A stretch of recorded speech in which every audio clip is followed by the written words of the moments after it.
Em dic Jaume Capdevila, soc ninotaire, però signo els meus dibuixos com a Cap.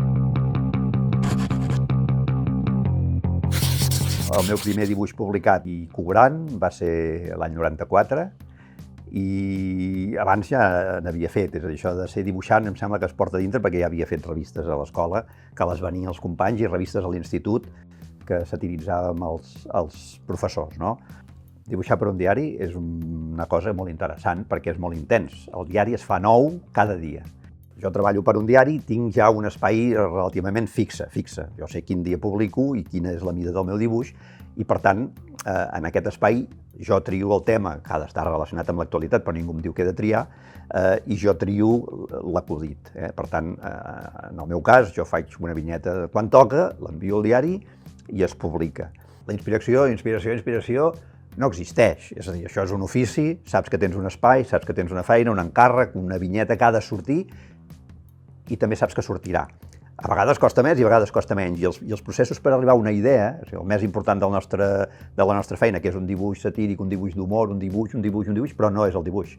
El més important de la nostra feina és el missatge, és la idea que hi ha darrere el dibuix. El dibuix és un vehicle en el qual nosaltres estem transmetent una idea. Ens interessa reflexionar sobre l'actualitat i obrir finestres de reflexió en el lector a través d'un mitjà que és diferent de la resta del diari. El diari ho fa amb lletra, nosaltres ho fem a través de la imatge. Per fer una vinyeta en un diari amb litografia necessitaves com a mínim 2 setmanes de feina. Per tant, l'actualitat màxima d'un dibuix era de 2 setmanes. Nosaltres podem fer dibuixos amb actualitat de 5 minuts, no? Perquè el dibuixes, l'envies i al moment et pot estar penjat a la pàgina web del diari i, si cal, demà en el diari de paper. Això ha canviat. Potser per bé, potser per mal, però és així.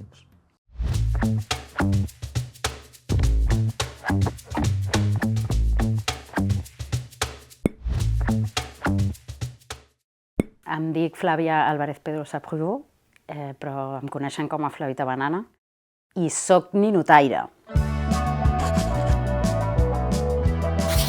Soc ninotaire pels diaris, concretament per El País, on dibuixo els dies alterns, i aquests dibuixos cada 2 anys els recopilem en llibres. Llavors suposo que també sóc autora de llibres. No hi ha un dia igual que l'altre en la meva feina. Sí que és veritat que amb el temps he començat a trobar un cert equilibri, com a mínim ja no m'agobio tant.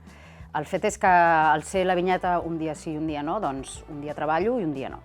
Vaig al dia. En el meu cas, no acumulo vinyetes per si de cas, sinó que m'agrada més la pressió temporal, em dona bons resultats. Poden ser diverses opcions, o bé que hagi passat alguna cosa que m'hagi colpejat i n'hagi tret una conclusió, perquè això és important, és a dir, intento no fer vinyetes d'actualitat representant tal qual el que ha passat, perquè això ja ho pot fer cadascun en el seu cap, sinó donar-li una volta i una anàlisi, la nostra feina, al final. Va ser amb el temps que em vaig adonar que fent vinyetes que a mi em semblaven situacions gracioses, se'm va fer notar que estava posant en evidència el feminisme, bàsicament, que hi havia una paraula, que era el feminisme.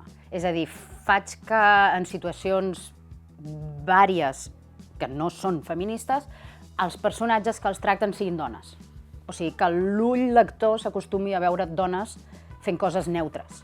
I jo crec que així és una bona manera de, molt a poc, però d'una manera molt constant, educar l'ull lector, que està molt masculinitzat. Faig les vinyetes amb paper i tinta. He provat fer-ho digitalment i està molt bé, però per què canviar el que ja funciona? Tot el que són els esbossos i tot això és dins del cap. O sigui, això ja amb el temps i amb la freqüència amb la que s'ha de dibuixar, doncs no fas proves. En el paper ho dibuixo primer amb una tinta que esborra per recol·locar i potser les cares no surt tal com volia i vaig fent moltes, entinto i llavors borro aquesta tinta temporal amb calor i el dibuix definitiu li faig una foto amb el mòbil que m'envio a l'ordinador i allà, en Photoshop, dic això és negre, això és blanc i ja està.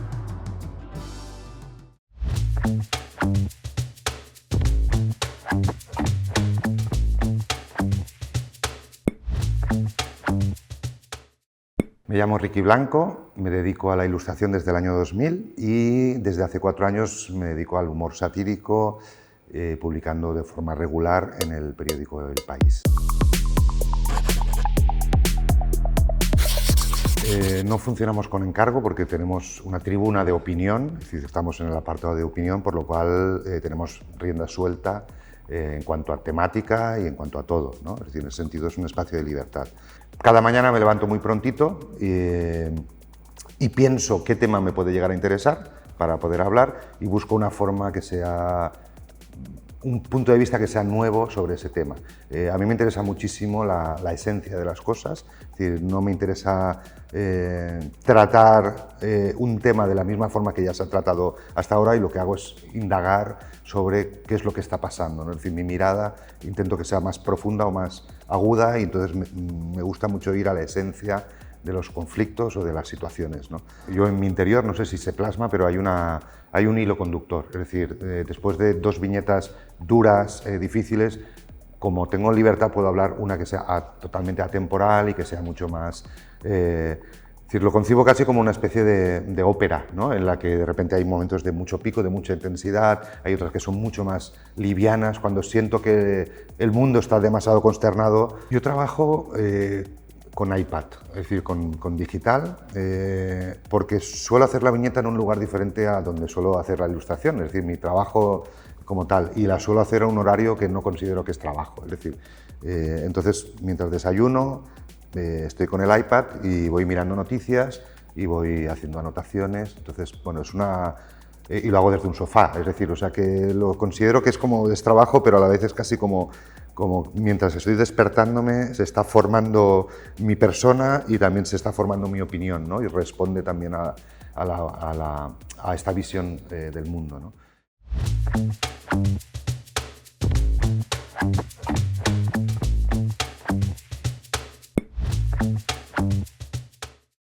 Hola, soc l'Oriol Malet, soc il·lustrador de llibres, il·lustrador especialitzat en premsa i, quan cal, ninotaire. En el meu cas, normalment l'encàrrec m'arriba amb molt poca antelació, perquè els il·lustradors en premsa hem d'estar molt acostumats a treballar ràpid, els mitjans de premsa són molt efímers, encara que hi hagi internet, preval el paper i, per tant, 24 hores és el marge, diguem-ne. I habitualment, per exemple, quan tinc la meva secció fixa amb en Carlin, ell m'envia el text pràcticament el dia abans que hagi de sortir, jo tinc un marge de 24 hores. I simplement el que s'ha de fer és llegir el text, interpretar-lo molt bé. En el meu cas, la pràctica ha fet que jo descobreixi que em funciona deixar treballar molt el subconscient.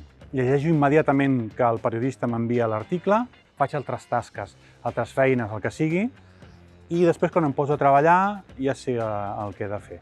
El que més em funciona amb aquesta seqüència és llegir el text abans d'anar-me'n a dormir, i quan em llevo molt d'hora no penso, ja sé què és el que he de dibuixar i ho faig. I el procés és tan simple com primer fer el croquis, després el que diem és entintar, passar a línia i finalment fer el color, no? És veritat que, tot i que jo ja treballo eminentment en digital, en un tant per cent molt gran, en realitat el concepte segueix sent l'analògic. És a dir, jo puc estar treballant en digital, però el meu cap procedir de la mateixa manera com quan jo procedia amb analògic. Què vol dir això? Doncs que dones opció i dones oportunitat a l'error, a l'assaig-error igualment, que ataques, que experimentes igualment. També faig servir un ventall molt ampli d'estils, és a dir, que m'agrada molt estar jugant constantment a ser diferents il·lustradors. I això ho faig supeditant-me al text. Una vegada tinc el text o l'encàrrec, penso quin seria l'estil més adequat per aquell encàrrec i penso en altres il·lustradors que han actuat amb encàrrecs similars. M'agrada fer aquest exercici de vampirisme estilístic, jugar a ser altres il·lustradors en funció d'escollir un estil determinat i supeditar-me al text de la manera correcta.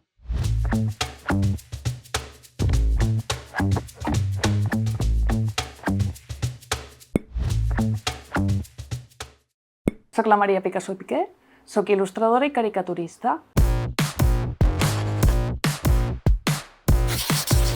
últimament m'he especialitzat en premsa, editorial, comercial, de fet, faig de tot. Jo vaig començar amb una il·lustració que es podria dir sense firma, el que és el work for hire, que és que il·lustrava adaptant-me a l'estil que volia, en aquest cas l'empresa, perquè vaig començar dibuixant en videojocs.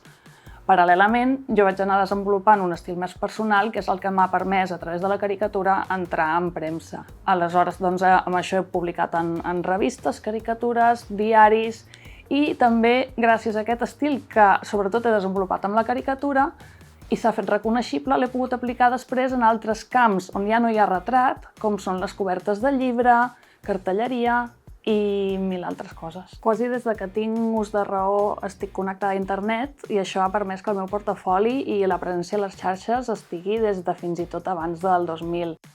Això ha resultat en tenir un bon aparador i tinc la sort que sempre han vingut els encàrrecs a mi. En aquest sentit, tots els que em contacten són sobretot directors d'art, de premsa o de revistes, per Instagram o al correu, i el que em proposen és alguna secció fixa, com seria en El País, o una secció que feien al Correo, o coses ja més puntuals com una portada de revista o il·lustrar una secció molt concreta, per exemple, per revistes esportives. Jo podria dir que tinc la sort de poder treballar sense inspiració. Això és perquè vaig estudiar arquitectura, tinc un pensament com molt d'enginyer i el que em plantejo l'encàrrec és com un problema que s'ha de resoldre.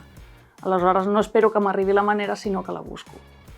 Jo dic que sóc caricaturista perquè quan il·lustro la cara d'algú el que intento és buscar l'essència, no tant exagerant allò que la diferencia d'altres persones, sinó eliminant el que és més superflu.